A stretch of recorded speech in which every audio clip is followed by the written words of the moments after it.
오늘 소개할 논문은 흔히 DAL-E라고 알려진 논문이고요. 본 논문은 2021년도 초에 오픈AI에서 발표되었습니다. 오픈AI는 굉장히 다양한 대규모 아키텍처를 활용한 연구를 진행하고 그 결과를 발표하는 것으로 유명하죠. DAL-E는 말 그대로 텍스트를 입력으로 받아서 그것을 토대로 이미지를 만드는 네트워크입니다. 이때 120여 개의 파라미터를 가진 GPT-3 기반의 모델로 학습 데이터 또한 2.5억 개나 될 정도로 매우 많은 양의 텍스트 이미지상으로 학습을 진행했습니다. 그래서 가장 먼저 이처럼 결과부터 확인해 볼 건데요. 이렇게 대용량의 학습 데이터 세트로 학습을 진행하고 대규모 아키텍처를 가짐으로써 굉장히 많은 정보를 네트워크가 효과적으로 학습한 것을 확인할 수 있습니다. 여기 보이는 그림들은 주어진 텍스트를 이용해서 이미지를 만든 결과인데요. 위와 같이 입력이 주어졌을 때 아래와 같이 결과 이미지가 만들어졌다고 보시면 됩니다. 단순히 이미지를 잘 만드는 것뿐만 아니라 사물을 사람처럼 의인화하거나 서로 관련이 없는 두 개의 컨셉을 합치는 것 또한 가능합니다. 아래쪽에 보이는 그림은 무 캐릭터가 강아지를 산책시키고 있는 것을 확인할 수 있습니다. 아래쪽의 그림을 확인해 보시면 무가 강아지를 산책시키는 그림이라고 텍스트를 주었을 때 그에 맞게 적절한 이미지가 만들어지는 것을 확인할 수 있습니다. 정말 그림 작가가 그린 것처럼 무 캐릭터와 강아지 캐릭터가 보이고 산책을 시키는 것처럼 줄을 잡고 있는 것을 확인할 수 있죠. 또한 위쪽에 보이는 그림은 아보카도 모양의 암체어를 그리도록 한 건데요. 확인해 보시면 실제로 이러한 그림들은 인터넷에 존재하는 이미지가 아니라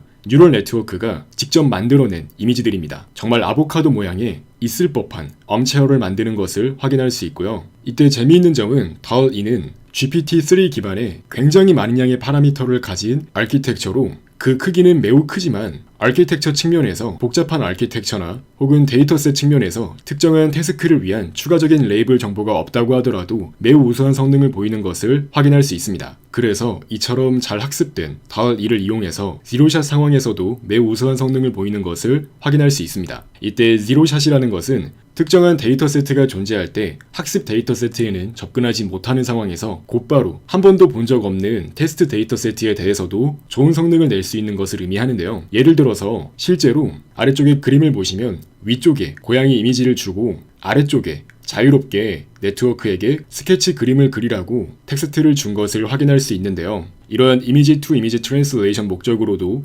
DAL-E를 효과적으로 사용할 수 있습니다. 일반적으로 이미지 투 이미지 트랜슬레이션은 이러한 기능을 효과적으로 수행하기 위한 별도의 아키텍처를 사용하곤 하는데요. DAL-E는 애초에 그런 목적으로 개발된 아키텍처가 아님에도 불구하고 이미지 투 이미지 트랜슬레이션을 위한 학습 데이터 세트에 접근한 적이 없음에도 불구하고 이처럼 이러한 태스크를 곧바로 이해하고 지로샷 상황에서도 그럴싸한 좋은 결과를 내는 것을 확인할 수 있습니다. 또한 위쪽 그림을 보시면 가게의 프론트 이미지를 만들 때 오픈AI라는 문구가 적힌 이미지를 만들도록 한 것인데요. 실제로 인간이 보기에도 오픈AI라고 정확히 글자가 보일 정도로 이러한 문맥을 이해하고 우수한 결과 이미지를 만드는 것을 확인할 수 있습니다. 오늘 소개하는 논문인 DAL-E에 대해서 자세히 설명하기 전에 먼저 배경 지식에 대해서 알아보겠습니다. 가장 먼저 트랜스포머에 대해서 알아볼 건데요. 트랜스포머 논문의 full name은 Attention is all you need입니다. 2017년도에 닙스에서 발표되었고요. 이러한 전통적인 트랜스포머는 인코더와 디코더로 구성되는데요.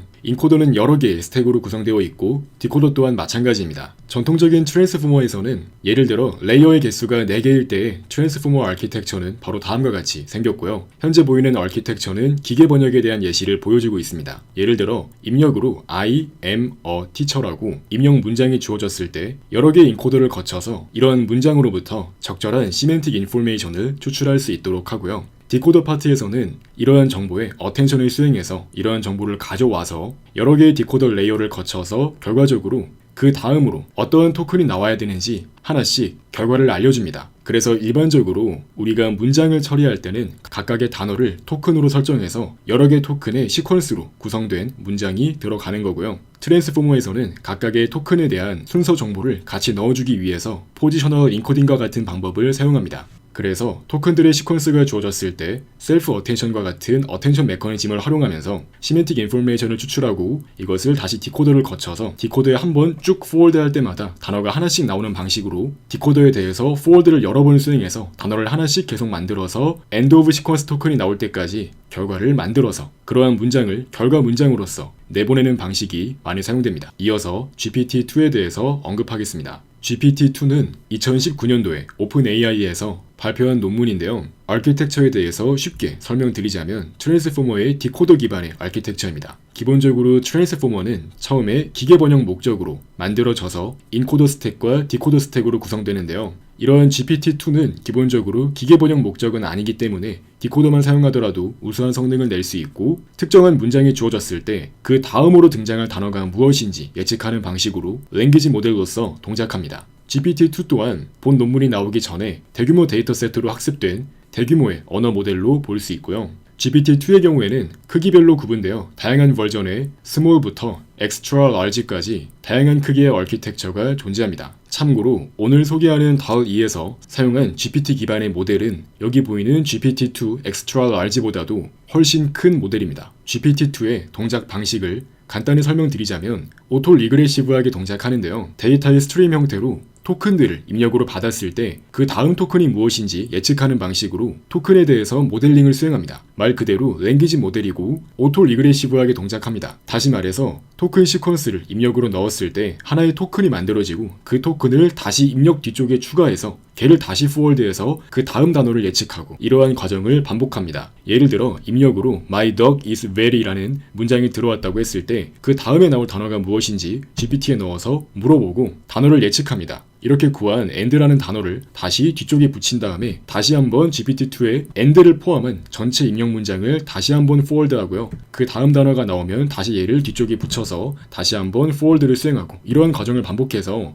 단어를 하나씩 만들어 나가면서 오토 리그레시브하게 전체 결과 문장을 얻을 수 있습니다. 일반적으로 end of sequence, 즉 EOS 토큰이 나올 때까지 단어를 계속해서 예측하게 되고 EOS 토큰이 나왔을 때 거기에서 단어 생성을 멈추는 것이 일반적입니다. 언어 모델을 조금 더 수학적으로 설명하면 다음과 같은데요. 랭귀지 모델은 일반적으로 생성 모델로서 여러 개의 토큰에 대한 시퀀스에 대해서 그 확률값을 예측하는 방식으로 동작합니다. 이때 x1, x2 각각은 토큰을 의미하고요. x1부터 xn까지 이러한 토큰의 시퀀스가 주어졌을 때 이에 대한 확률값을 예측할 수 있도록 학습을 진행하고요. 참고로 이러한 확률값은 확률론에서 체인 룰을 이용해서 다음과 같이 표현할 수 있는데요. 첫 번째 단어, 즉 첫 번째 토큰이 등장할 확률 곱하기 첫 번째 단어 이후에 두 번째 단어가 나올 확률 곱하기 첫 번째 단어와 두 번째 단어가 등장했을 때 세 번째 특정한 단어가 나올 확률, 이런 식으로 계속 곱해 나가서 n번째 단어가 나올 확률까지 구하는 것입니다. 그래서 결과적으로 이처럼 프로젝션 기호로 공식을 정리할 수 있습니다. 그래서 우리가 잘 학습된 랭귀지 모델이 있을 때 이러한 랭귀지 모델에서 문장을 만드는 방법은 다음과 같은데요. 랭귀지 모델은 새로운 텍스트를 i 플러스 1번째 단어를 샘플링 함으로써, 즉 예측함으로써 다음 단어가 무엇인지를 생성할 수 있는 것입니다. 즉 1번 단어부터 i번째 단어까지 이러한 단어들이 주어졌을 때 그 다음 단어로 어떤 단어가 나와야 할지 그 디스트리뷰션에서부터 샘플링을 해서, 즉 예측을 수행하는 건데요. 일반적으로 예측을 수행할 때는 확률값이 높은 단어를 추출하도록 만드는 것이 일반적이죠. 그래서 이렇게 다음 단어를 예측한 뒤에 그것을 다시 입력값의 뒤쪽에 넣어서 그 다음 단어가 무엇인지 예측할 수 있도록 하는 방식으로 이터레이티브하게 반복적으로 샘플링을 진행해서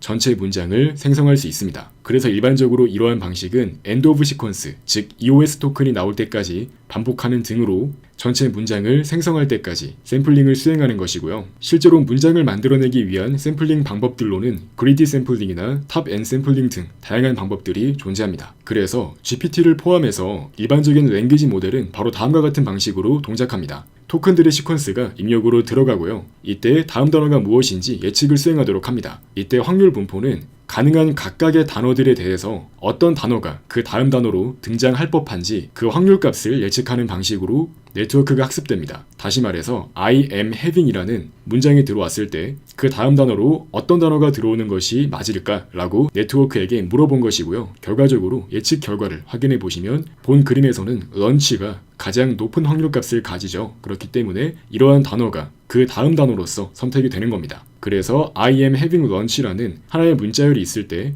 이러한 문자열이 등장할 확률값은 I라는 단어가 나타날 확률 곱하기 I라는 단어가 주어졌을 때 M이란 단어가 나올 확률, 그리고 I am이라는 시퀀스가 주어졌을 때 having이 나올 확률, 그리고 I am having이라는 시퀀스가 주어졌을 때 lunch라는 단어가 나올 확률을 모두 곱한 값이 이러한 문장이 나올 결과적인 확률과 같다고 앞서 연쇄법칙, 즉 체인 룰을 이용해서 이러한 공식이 성립한다고 말씀드렸죠. 이어서 이미지 분야의 생성 모델에 대해 알아보겠습니다. 이미지 분야에서 대표적인 생성 모델로 오토인코더가 있는데요. 오토인코더는 데이터의 인코딩을 효율적으로 학습할 수 있는 뉴럴 네트워크입니다. 학습할 때 입력 데이터와 출력 데이터를 동일하게 설정해서 이러한 입력 데이터와 동일한 출력 결과가 나올 수 있도록 네트워크를 학습하고요. 이때 아키텍처를 확인해 보시면 중간에 레이턴트 벡터인 0, 압축이 되었다가 다시 디코더를 통해서 복원될 수 있는 형태로 학습을 진행합니다. 다시 말해서 이러한 입력 이미지는 압축된 정보, 일종의 레이턴트 벡터 혹은 레이턴트 코드라고 불리는 이러한 Z 벡터로 표현될 수 있다는 장점이 있습니다. 그래서 인코더를 거쳐서 레이턴트 코드를 얻은 뒤에 이러한 레이턴트 코드를 다시 디코더에 넣어서 복원된 출력 결과를 얻을 수 있는 것입니다. 이때 일반적으로 레이턴트 벡터인 Z는 저차원 스페이스의 한 벡터로서 표현될 수 있도록 합니다. 이렇게 하게 되면 이미지 내에 존재하는 유의미한 시멘틱 정보만을 추출하는 형태로 레이턴트 코드를 생성하게 되고요. 그렇게 추출된 압축된 정보로부터 다시 원본 이미지를 생성할 수 있도록 하는 것입니다. 이처럼 오토인코더를 학습한 뒤에는 레이턴트 벡터를 업데이트해서 다양한 시멘틱 매니플레이션을 진행할 수 있는데요. 일반적으로 픽셀 공간에서 이러한 강아지 이미지와 새 이미지 사이에서 선형 보관을 수행하면, 즉 리니얼 인터폴레이션을 수행하면 상대적으로 중간에서의 인터폴레이션 결과를 확인해 보시면 시멘틱 인포메이션이 부자연스럽습니다. 말 그대로 강아지랑 새를 픽셀 레벨에서 절반씩 섞은 것과 같은 이미지가 만들어지는 걸 확인할 수 있는데요. 하지만 우리가 오토인코더를 이용해서 이러한 강아지 이미지를 먼저 인코더에 넣어서 레이턴트 벡터를 구한 뒤에 이러한 새 또한 마찬가지로 인코더에 넣어서 레이턴트 벡터를 구해서 그런 레이턴트 벡터 사이에서 인터폴레이션을 수행하면서 그러한 중간에 있는 레이턴트 벡터들을 디코더에 넣어서 이미지를 만들어 보면 이처럼 상대적으로 자연스러운 이미지 변환이 이루어지는 것을 확인할 수 있습니다. 즉 오토인코더는 인코더 파트에서 주어진 이미지를 저차원의 데이터로 압축하는 역할을 수행하므로 데이터 매니폴드를 학습하는 역할을 수행하게 되고요. 그렇기 때문에 두 레이턴트 벡터 사이에서 인터폴레이션을 수행하면 학습된 매니폴드 위에서 인터폴레이션을 수행하는 것이기 때문에 상대적으로 자연스러운 이미지 변환이 이루어집니다. 이어서 알아볼 것은 Variational Autoencoder입니다. 줄여서 VA라고 불리는 아키텍처인데요. 위쪽에 보이는 그림은 전통적인 오토인코더의 아키텍처를 보여주고 있습니다. 인풋 이미지가 들어왔을 때 인코더를 거쳐서 레이턴트 레프레젠테이션을 얻은 뒤에 이것을 디코더에 넣어서 원래 이미지가 복원될 수 있도록 학습을 진행하죠. 반면에 VA에서는 디코더 입장에서는 레이턴트 코드가 사전에 정해놓은 가우시안과 같은 분포를 따른다고 가정하고 학습을 진행합니다. 실제로 동작 과정을 확인해 보시면 이미지가 들어왔을 때 인코더를 거치게 되면 민 값과 베리에이션 값을 얻게 되는데요. 그러한 민과 베리에이션으로 구성되는 디스트리뷰션에서 레이턴트 벡터를 샘플링해서 그러한 레이턴트 벡터가 디코더에 들어갔을 때 원본 이미지가 복원될 수 있도록 합니다. 이런 식으로 베리에이셔널 오토인코더에서는 레이턴트 벡터가 가우시안과 같은 특정한 디스트리뷰션을 따른다고 가정하고 이를 학습 과정에서 적용하기 때문에 다음과 같이 레이턴트 벡터가 구성되어 있는 것을 확인할 수 있습니다. 기본적으로 오토인코더는 가능하면 각각의 레이턴트 벡터가 서로 구분될 수 있도록 학습을 진행하기 때문에 다음과 같이 데이터 포인트 사이에서 거리가 멀어질 수 있고 특정한 디스트리뷰션을 따르지 않기 때문에 레이턴트 벡터를 컨트롤하는 입장에서 보다 불리할 수 있습니다. 반면에 VA에서는 다음과 같은 디스트리뷰션을 보이는 것을 확인할 수 있고 각각의 민 페어는 여러 개의 레프레젠테이션을 샘플링할 수 있도록 해주기 때문에 트레이닝 데이터에 포함되어 있지 않은 다양한 이미지를 생성하기에 적합합니다. VA는 궁극적으로 다음과 같이 P of X를 맥시마이제이션 하는 것이 목표인데요. 거기에 로그를 붙이고 베이즈 룰을 이용해서 식을 전개하면 바로 다음과 같이 로얼 바운드를 구할 수 있는데요. 이러한 로얼 바운드를 흔히 엘보라고 합니다. 결과적으로 해결하기 어려운 문제 대신에 식을 다음과 같이 두 개의 텀으로 구성해서 이러한 로얼 바운드를 맥시마이제이션 하는 방법으로 문제를 해결합니다. 왼쪽에 보이는 텀은 리컨스트럭션 텀이고요. 오른쪽에 보이는 텀은 레귤러라이제이션 목적으로 사용합니다. 이때 Q는 인코더를 지칭한다고 보시면 되는데요. 입력 이미지 X가 들어왔을 때 그러한 X에서 레이턴트 벡터인 Z를 샘플링하는 것입니다. 실질적으로 인코더는 이미지가 들어왔을 때 그에 따르는 적합한 민과 베리언스 값을 내보내고요. 이러한 민과 베리언스를 따르는 레이턴트 벡터를 샘플링하는 것이 목적이기 때문에 그레디언트를 적절히 계산할 수 있도록 리파라메터라이제이션 트릭을 사용합니다. 이것은 별도의 가우시안 디스트리뷰션에서 랜덤하게 입실론 벡터를 추출한 뒤에 이것에 뮤를 곱해주고 베리언스 값을 더해주어서 결과적으로 레이턴트 벡터인 Z를 구할 수 있는 것입니다. 즉 인코더는 입력 이미지 X가 들어왔을 때 민과 베리언스를 구해서 해당 분포를 따르는 레이턴트 벡터 Z가 계산되고 그것이 디코더에 들어가는 방식으로 동작하고요. 이때 P of Z는 우리가 미리 정해놓은 표준 정규 분포를 따르도록 해서 결과적으로 KL 다이버전스에 의해서 인코더가 만들어내는 특정한 이미지 X가 주어졌을 때 레이턴트 벡터의 확률 분포가 표준 정규 분포인 P of Z와 유사해질 수 있도록 제약 조건을 걸어주는 것입니다. 즉 다시 말해서 오른쪽에 보이는 텀은 레이턴트 벡터인 Z가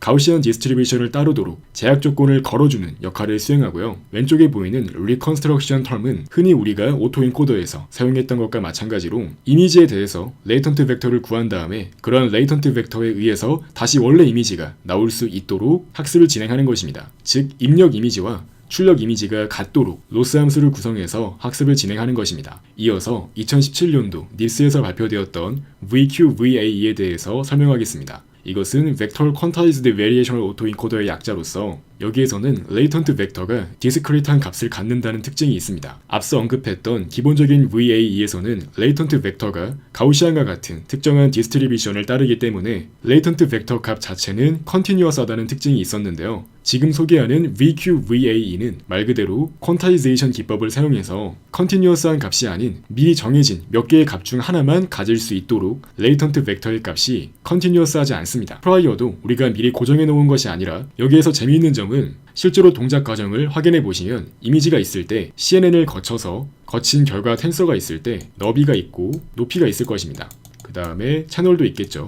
이때 CNN을 거치면 항상 특정 너비와 높이 값을 갖는 텐서가 나오도록 만들어주는 겁니다. 다시 말해서 H 곱하기 W개의 그리드로 나눌 수 있도록 하고요. 현재 예시에서는 6x6으로 나눴네요. 다시 말해서 W 값과 H 값이 각각 6인 건데요. 이때 각각의 위치마다 D차원의 벡터인 것을 확인할 수 있죠. 그러면은 각각의 위치마다 그 값을 우리가 미리 정해놓은 코드북에 존재하는 K개의 코드들 중에서 한 개로 바꿔치기 해주는 겁니다. 다시 말해서 우리가 코드북을 만들 건데 코드북에는 K개의 코드북 벡터가 포함되어 있습니다. 그리고 각각의 벡터는 D차원이기 때문에 총 K개의 D차원의 벡터가 존재하는 거고요. 우리가 이미지를 컨볼루셔널 뉴럴 네트워크에 태워서 얻은 아웃풋 텐서가 있다고 했을 때 각각의 위치마다 D차원을 가진다고 했죠. 그래서 각각의 위치마다 이 i부터 이 k까지의 코드북 벡터 중에서 가장 가까운 한 개로 변환을 수행할 수 있도록 합니다. 그럼 결과적으로 각각의 위치마다 어떤 코드북 벡터를 사용할 건지 그 인덱스가 기록될 수 있는데요. 여기 위치에서는 1번 인덱스, 여기는 3번 인덱스 이런 식으로 각각 위치마다 어떤 코드북 벡터로 변환될지 가까운 것을 고르면 됩니다. 즉 확인해 보시면 인코더를 거쳐서 나온 아웃풋 텐서에서 가장 가까운 코드북 벡터를 찾아서 가까운 것을 배정하는 방식으로 각각의 위치마다 코드북 벡터로 변환을 수행할 수 있도록 하는 것입니다. 그래서 결과적으로 다시 6x6에서 D차원의 텐서로 재구성되고요. 이제 이러한 텐서를 입력으로 받아서 디코더에서는 결과 이미지를 만들어낼 수 있도록 합니다. 학습을 진행할 때는 마찬가지로 이러한 입력 이미지가 들어왔을 때 마찬가지로 동일한 출력 결과가 나올 수 있도록 하는 것이고요. 여기에서 재미있는 점은 결과적으로 디코더에 들어가는 입력 텐서에서 이 각각 위치에 대한 벡터들은 결과적으로 코드북에 존재하는 코드 중에서 하나를 선택해서 이렇게 채워 넣어서 그러한 코드북 벡터들로 구성된 결과 텐서를 입력으로 넣어서 디코딩을 수행한다고 이해할 수 있습니다. 다시 말해서 퀀타이제이션 방법은 다음과 같이 인코딩 수행 결과가 있을 때 이것은 레프레젠테이션이 되겠죠. 이제 이것과 가장 가까운 코드북 벡터를 찾아서 그 인덱스를 K라고 해서 해당 K번째 인덱스의 코드북 벡터가 실질적으로 디코더의 입력으로서 들어갈 수 있도록 해주는 것입니다. 실제 로스를 확인해 보시면 로스는 세 가지로 구성되는데요. 먼저 리컨스트럭션 로스는 앞서 우리가 다루었던 것과 마찬가지로 입력 이미지 X가 있을 때 그것을 인코더에 넣고 퀀타이제이션을 수행해서 나온 텐서를 입력으로 받아서 다시 원본 이미지가 나올 수 있도록 해주는 것이고요. 이어서 VQ 로스와 커밋먼트 로스를 함께 사용해서 코드북과 인코더 전반에 걸쳐서 학습이 수행될 수 있도록 합니다. 이때 SG는 스탑 그레디언트의 약자로서 VQ 로스의 경우에는 코드북 벡터인 2만 업데이트를 수행할 수 있도록 합니다. 참고로 얼그민이나 얼그맥스의 경우 미분이 불가능해서 그레디언트를 직접적으로 구할 수 없기 때문에 유의미한 그레디언트를 구하기 위한 다양한 테크닉이 활용될 수 있습니다. VQVAE의 동작 과정을 조금 더 자세히 확인해 보겠습니다. 예를 들어 입력 이미지의 크기가 256x256이라고 했을 때 H와 W를 32로 설정했다고 가정해 보겠습니다. 이것은 .2에서의 가정과 동일한데요. 이러한 상황에서 VQVAE의 동작 과정을 자세히 확인해 보시면 다음과 같습니다. 참고로 현재 AC에서 K는 8196으로 전체 코드북에 들어가 있는 코드북 벡터의 개수가 8196개라고 보시면 되고요. 이 경우 가능한 결과 이미지의 총 경우의 수는 8196의 1024제곱입니다. 그 이유는 디코더에 들어가는 입력 텐서에서 너비와 높이가 32by 32인데 이 각각의 토큰들은 8196개의 코드북 벡터 중에서 한 개로 치환되어서 디코더에 들어갈 것이기 때문에 이 각각의 위치마다 경우의 수가 8196이고요. 전체 토큰의 개수가 32 곱하기 32니까 1024입니다. 그래서 8196의 1024제곱이 만들어질 수 있는 결과 이미지의 총 경우의 수라고 볼 수 있습니다. 그래서 인코더와 디코더가 존재하는 상황에서 입력부터 출력까지는 바로 다음과 같은 플로우를 가지는데요. 배치 사이즈가 B라고 해보겠습니다. 그러면 각각 이미지는 RGB 컬러이기 때문에 3by, 256by, 256일 건데요. 인코더를 거쳐서 결과적으로 채널 사이즈가 C, 높이와 너비가 각각 HW인 아웃풋 텐서가 만들어질 것이고요. 여기에서 리쉐입을 거쳐서 아까 그림과 동일하게 32by 32 너비 높이를 가지되 채널의 크기가 C, 이자 D인 아웃풋 텐서가 만들어지고요. 여기에서 각각의 위치마다 가까운 코드북 벡터로 그 값을 바꿔준다고 했죠. 그렇기 때문에 퀀타이제이션을 진행해서 디코더의 입력을 다음과 같이 만들어냅니다. 즉 각각의 위치마다 그 위치에 있는 값은 K개의 코드북 벡터 중에서 한 개랑 동일한 값을 갖는 것으로 교체가 되어서 바로 이러한 텐서가 디코더의 입력으로 들어가는 것입니다. 그래서 결과적으로 입력 이미지와 출력 이미지는 같은 차원을 갖도록 리컨스트럭션을 수행하도록 전체 아키텍처를 구성합니다. 이러한 VQVAE는 2019년도 닙스에서 발표된 VQVAE2에서 더욱 개선되는데요. VQVAE2에서는 전체 학습 과정을 두 가지로 나눕니다. 먼저 스테이지 1에서는 계층적으로 VQVAE를 학습하는데요. 이때 바텀 레벨과 탑 레벨은 각각 로컬 패턴과 글로벌 인포메이션을 처리할 수 있는 형태로 학습이 이루어집니다. 그래서 탑 레벨에서는 보다 콜스 그레인드한 하이 레벨 피처들을 추출할 수 있기 때문에 이미지 전반에 걸쳐서 영향을 미칠 수 있고요. 바텀 레벨의 경우에는 보다 파인 디테일을 생성할 수 있도록 그 역할을 수행하는 경향이 있습니다. 이러한 유형의 아키텍처들은 레지듀얼 커넥션의 성능이 인정받음에 따라서 유사한 아키텍처들이 많이 사용되고 있고요. 이어서 스테이지 2에서는 이미지를 생성하기 위해서 코드북에 대한 확률값을 계산할 수 있도록 학습을 진행합니다. 이때 셀프 어텐션 오토 리그레시브 모델을 이용해서 이전까지 주어졌던 이미지 토큰들을 기반으로 해서 그 다음 토큰으로 어떤 토큰이 나와야 되는지 예측하는 방식으로 전체 이미지를 예측할 수 있도록 합니다. 이때 각각의 토큰들은 코드북에 존재하는 하나의 코드북 벡터와 동일한 값을 갖도록 토큰들을 오토 리그레시브하게 하나씩 연속적으로 생성할 수 있도록 합니다. 다시 말해 마찬가지로 퀀타이제이션이 이루어진 토큰들의 시퀀스를 한데 모아 디코더에 넣는 방식으로 결과 이미지를 만들 수 있는 것입니다. 이어서 본 논문의 아키텍처를 소개하겠습니다. 본 논문의 모티베이션은 다음과 같습니다.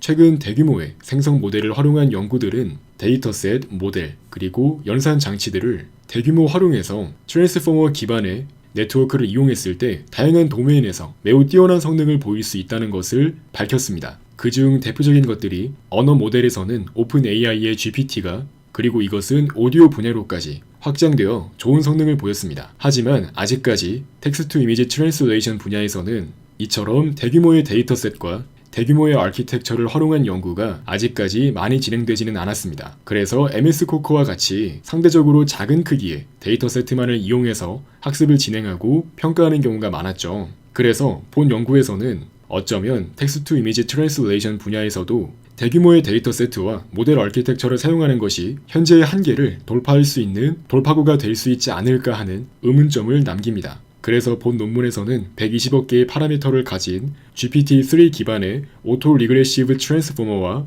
2억 5천만 개의 학습 데이터쌍을 활용해서 좋은 결과를 보였습니다. 본 논문에서는 앞서 언급했던 VQVA2와 유사하게 투스테이지 방식으로 학습을 진행했는데요. 먼저 DAL-E에서는 입력 이미지와 결과 이미지의 해상도가 256by 256입니다. 그래서 이러한 이미지를 입력으로 받았을 때 인코더는 먼저 32by 32 그리드의 이미지 토큰들로 압축합니다. 이때 각각의 토큰들은 8192개의 코드북 벡터 중 한 개로 배정됩니다. 이렇게 함으로써 기본적으로 GPT가 동작하는 방식을 고려해 보시면 한 번에 하나의 토큰을 결과로 만들어내기 때문에 256by 256의 모든 픽셀에 대해서 오토 리그레시브하게 결과를 만들기 위해서는 매우 많은 횟수의 포워드 연산이 필요합니다. 약 1000개 정도의 이미지 토큰들만 생성하면 되도록 이러한 접근 방법을 사용한 것이고요. 결과적으로 이렇게 너비와 높이를 압축했음에도 큰 퀄리티 손실 없이 컨텍스트 사이즈를 8 곱하기 8 곱하기 3배만큼 적게 만들 수 있었습니다. 이때 너비와 높이가 8배씩 줄어들었으니까 8 곱하기 8인 거고 입력 이미지는 RGB로 총 8 곱하기 8 곱하기 3배만큼 컨텍스트 사이즈를 작게 만들 수 있는 거고요. 말씀드렸듯이 픽셀 하나씩 연달아서 오토 리그레시브하게 생성하는 것보다 훨씬 효율적입니다. 그래서 실제로 입력을 넣을 때는 어떤 이미지를 생성할지 그 이미지에 대한 설명 문구, 즉 텍스트가 토큰화되어서 총 256개 들어올 수 있고요. 그 다음에 이미지는 1024개의 이미지 토큰들의 시퀀스 형태로 입력될 수 있도록 합니다. 결과적으로 GPT-3에 기반해서 텍스트 토큰과 이미지 토큰의 조인트 디스트리뷰션을 모델링할 수 있도록 하는 것입니다. 확인해 보시면 왼쪽 위부터 하나씩 픽셀들을 예측한다고 하면 256by 256의 경우에는 트랜스포머의 디코더 아키텍처에 몇십만 번 포워드 연산을 수행해야 되기 때문에 매우 많은 연산 자원이 필요할 것입니다. 그렇기 때문에 본 논문에서는 32by 32개만큼만 이미지 토큰을 연속적으로 생성하도록 함으로써 보다 효율적으로 동작합니다.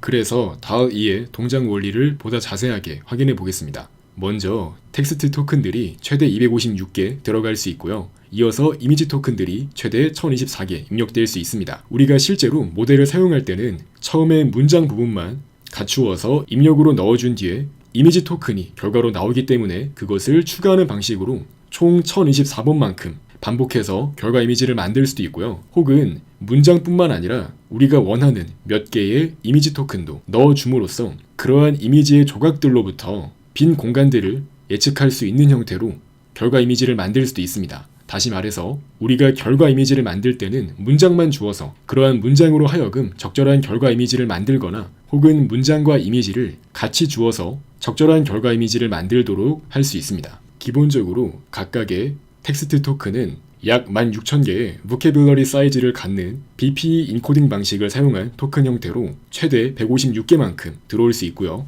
거기에 이어서 최대 1024개만큼 이미지 토큰들의 시퀀스가 입력으로 들어갈 수 있습니다. 그래서 전체 문장과 일부 이미지 토큰들이 주어져 있을 때 이것을 디코더에 포워드해서 그 다음으로 등장할 이미지 토큰, 즉 이미지 레이턴트 코드를 예측할 수 있도록 합니다. 이때 우리가 코드북 사이즈로 8192를 사용하기 때문에 가능한 코드북 벡터는 총 8192개가 되겠죠. 그래서 디코더는 바로 그러한 8192개에 대해서 각각의 확률값을 구해주는 역할을 수행하는 겁니다. 그래서 가장 확률값이 높은 이미지 토큰을 선택할 수 있겠죠. 즉 주어진 텍스트와 입력 이미지 토큰이 있을 때 그것들로 하여금 그 다음 이미지 토큰이 무엇인지 예측하도록 해서 그렇게 예측된 이미지 토큰을 다시 입력의 마지막 토큰에 넣어줌으로써 다시 입력 시퀀스를 구성할 수 있도록 하고요. 결과적으로 마지막 토큰이 추가된 상태에서 다시 한번 포워드를 해서 그 다음 토큰을 예측하고 이렇게 계속해서 뒤쪽에 토큰을 추가해 나가는 방식으로 총 1024개의 코드가 쌓일 때까지 이러한 포워드를 반복합니다. 그래서 생성된 이미지 토큰이 총 1024개 모두 모였을 때 그것들을 텐서로 묶어서 VA 디코더에 넣어서 최종적으로 결과 이미지를 생성할 수 있습니다. 이어서 DAL-E의 전체 학습 과정에 대해서 알아보겠습니다. 전체 학습 과정은 조인트 라이클리후드에 대한 엘보를 맥시마이제이션 하는 것으로 볼 수 있습니다. 이때 노테이션상에서 X는 이미지고요, Y는 캡션이고 Z는 토큰입니다. 실제로 이러한 조인트 프로버빌리티는 다음과 같이 디컴포지션 할 수 있고요. 이때 로얼 바운드는 바로 다음과 같이 구할 수 있습니다. 아까 전에 확인했던 VA의 엘보 부등식과 상당히 유사한 것을 확인할 수 있습니다. 앞서 VA에서는 이 왼쪽에 있는 텀이 리컨스트럭션을 담당하는 부분이라고 했죠. 결과적으로 P-Theta는 본 논문에서의 DVA 디코더에 해당하고요. 이것은 이미지의 토큰을 토대로 해서 결과 이미지를 예측하는 네트워크에 해당한다고 볼 수 있습니다. 확인해 보시면 이때 Z는 X를 인코더에 넣어서 얻은 레이턴트 벡터가 되는데요. 이러한 0부터 다시 원본 이미지를 리컨스트럭션 할 수 있도록 로스 펑션이 구성되어 있는 것을 확인할 수 있습니다. 이어서 Q-Phi는 본 논문의 DVA 인코더에 해당합니다. 이것은 입력 이미지를 토대로 이미지의 토큰을 예측하는 것이고요. 이때 두 디스트리뷰션이 서로 유사해질 수 있도록 합니다. P-Psi는 GPT-3 기반의 트랜스포머에 해당하는 부분이고요. 텍스트와 이미지 토큰에 대한 조인트 디스트리뷰션을 예측하도록 합니다. 결과적으로 본 논문에서 제안한 DAL-E도 2스테이지 방식으로 학습을 진행하는데요. 먼저 스테이지 1입니다. 첫 번째로 비주얼 코드북을 학습하는데요. 이것은 다른 말로 하면 DVA를 학습하는 것입니다. 이것은 인코더와 디코더로 구성된다고 말씀드렸고요. 이때 벡터 퀀타이제이션을 위해서 사용하는 코드북 벡터의 개수는 8192개라고 말씀드렸고요. 가장 먼저 오픈AI 팀에서는 비주얼 코드북을 학습하는 것이 목표였기 때문에 트랜스포머를 고정한 상태로 DVA를 학습해서 특정한 입력 이미지가 주어졌을 때 그에 따른 적절한 결과 이미지가 리컨스트럭션 될 수 있도록 학습을 진행합니다. 이때 초기 프라이어 트랜스포머는 학습을 진행하지 않고 고정해 두는데요. 고정할 때는 유니폼 카테고리컬 디스트리뷰션으로 설정한 뒤에 코드북을 DVA 파트만 적절히 학습할 수 있도록 합니다. 실제로 리컨스트럭션이 수행된 결과를 확인해 보시면 글자의 정확한 내용과 같이 다소 디테일한 부분은 때때로 손실되곤 하지만 전반적으로 그것이 어떤 사물인지 구별할 수 있도록 메인 피처들은 여전히 일반적으로 인식 가능한 것을 확인할 수 있습니다. 본 논문에서는 이러한 문제를 더 완화하기 위해서 보다 큰 보캐뷸러리 사이즈를 사용한 것을 확인할 수 있습니다. 또한 가장 가까운 코드북 벡터를 구해서 그것을 디코더에 넣은 뒤에 마지막에 결과 이미지를 이용해서 로스를 구한 뒤에 그레디언트를 계산해야 되는데요. 이때 얼그맥스로 인해서 그레디언트를 구하지 못하는 문제가 발생합니다. DAL-E에서는 디스크릿 프로블럼을 건브 소프트맥스 릴렉세이션을 이용해서 해결합니다. 단순히 얼그맥스를 이용해서 코드북 벡터 중에서 가까운 것의 인덱스를 고르게 되면 그레디언트를 구할 수 없기 때문에 학습을 진행할 때는 얼그맥스 말고 소프트맥스 형식을 이용해서 그레디언트를 구할 수 있도록 합니다. 이때 사용되는 것이 건브 소프트맥스 릴렉세이션이고요. 공식을 보시면 알 수 있듯이 이때 타우의 값이 0에 가까워지면 가까워질수록 보다 하드한 디스트리뷰션이 만들어지겠죠. 다시 말해서 템퍼러처 값인 타우의 값이 0에 가까워질수록 이러한 릴렉세이션은 보다 타이트해집니다. 물론 학습할 때 말고 DVA를 모두 학습한 뒤에 트랜스포머를 위해서 사용할 때는 단순하게 얼그맥스를 이용해서 사용하더라도 문제가 없습니다. 다시 말해 DVA를 학습하는 과정에서 그레디언트를 구할 수 있도록 하기 위해서 얼그맥스 대신에 소프트맥스를 사용하고요. 실제 공식을 확인해 보시면 입력 X가 들어왔을 때 총 8192개의 코드북 벡터 중에서 어떤 것이 적합한지 디스트리뷰션을 구하게 되고요. 거기에 로그를 취하고 G of i를 더해서 그 값이 맥스인 코드북 벡터를 찾게 되면 해당 벡터를 결과 0 사용할 수 있습니다. 이제 DVA 인코더와 디코더를 학습한 뒤에는 이것들을 고정한 상태로 이번에는 트랜스포머 P-Psi를 학습합니다. 말씀드렸듯이 120억 개의 파라미터를 가진 대규모의 트랜스포머 아키텍처를 사용하고요. 참고로 이미지 토큰을 생성할 때는 DVA 인코더의 결과 로짓에서 얼그맥스를 이용해서 생성할 수 있고요. 또한 본 논문에서는 다양한 종류의 어텐션 마스크들을 활용하는데요. 여기 그림에서 이 왼쪽 부분이 바로 텍스트가 등장하는 토큰 부분이라고 보시면 됩니다. 여기 그림에서는 6개에 해당하죠. 그래서 어텐션 마스크를 확인해 보시면 모든 텍스트 토큰에 대해서 항상 어텐션을 수행하는 방식으로 다양한 종류의 어텐션 마스크들을 활용하고요. 이미지 토큰에 대해서는 어떠한 방식으로 어텐션을 수행할지 각각의 케이스를 나누어서 어텐션 마스크를 활용합니다. 결과적으로 학습을 모두 마친 뒤에는 하나의 텍스트가 주어졌을 때 N개의 다양한 이미지를 생성할 수 있습니다. 확인해 보시면 DAL-E에서 만들어진 결과가 다소 블러리하게 보이긴 하지만 전반적으로 우수한 이미지를 잘 만드는 것을 확인할 수 있습니다. 다만 이때 N의 개수를 늘릴수록 보다 좋은 결과 이미지를 만들 수 있습니다. 이때 N은 말 그대로 주어진 텍스트에 대해서 몇 번 결과 이미지를 만들 건지를 의미하고요. 그렇게 만들어진 결과 이미지 중에서 가장 좋은 걸 선택해서 그것을 최종 결과 이미지로 사용할 수 있겠죠. 즉 N개의 다양한 결과 이미지를 생성한 뒤에는 가장 우수한 결과를 고르기 위해서 마찬가지로 오픈AI 팀에서 냈던 클립을 사용해서 주어진 텍스트와 K번째로 시밀러리티가 높은 이미지를 선택해서 그것을 최종 결과로 사용할 수 있습니다. 현재 예시에서는 K를 전부 1로 설정한 것이기 때문에 각각 텍스트마다 n개씩 생성한 뒤에 그 중에서 클립을 이용해 가장 시밀러리티가 높은 것을 선택하도록 한 것입니다. 보시면 첫 번째 행에 보이는 결과 이미지들이 가장 퀄리티가 좋은 것을 확인할 수 있습니다. 이어서 본 논문의 메서드를 다른 논문의 방법들과 비교한 것은 다음과 같습니다. 말씀드렸듯이 본 논문에서는 하나의 텍스트마다 512개의 이미지를 만들어서 클립을 이용해 그 중에서 가장 결과가 우수한 하나의 이미지를 선택하는 방식을 사용했고요. 다른 메서드와 비교했을 때 보다 그럴싸하고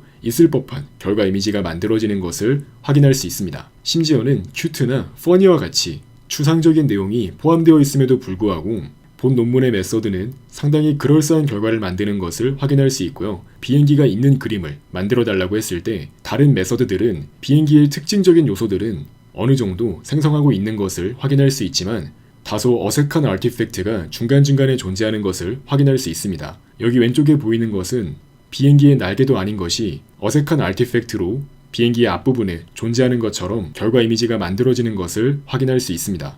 이처럼 본 논문에서는 다양한 메서드에 대해서 언급하고 이 중 여러 개의 메서드와 직접적으로 성능을 비교한 것을 확인할 수 있습니다. 본 논문에서 언급한 내용에 따르면 이전까지 제한되었던 다른 메서드에서는 만들어진 결과 이미지가 심각한 아티팩트를 포함하고 있는 경우가 많았다고 그 한계점을 지적합니다. 그래서 본 논문에서는 휴먼 이밸루에이션 또한 진행하는데요. 다른 메서드와 그리고 본 논문의 메서드에서 만들어진 결과 이미지를 각각 보여준 뒤에 어떤 것이 더 현실적이고 어떤 것이 주어진 텍스트와 보다 가까운 결과 이미지인지 선택하도록 만들었습니다.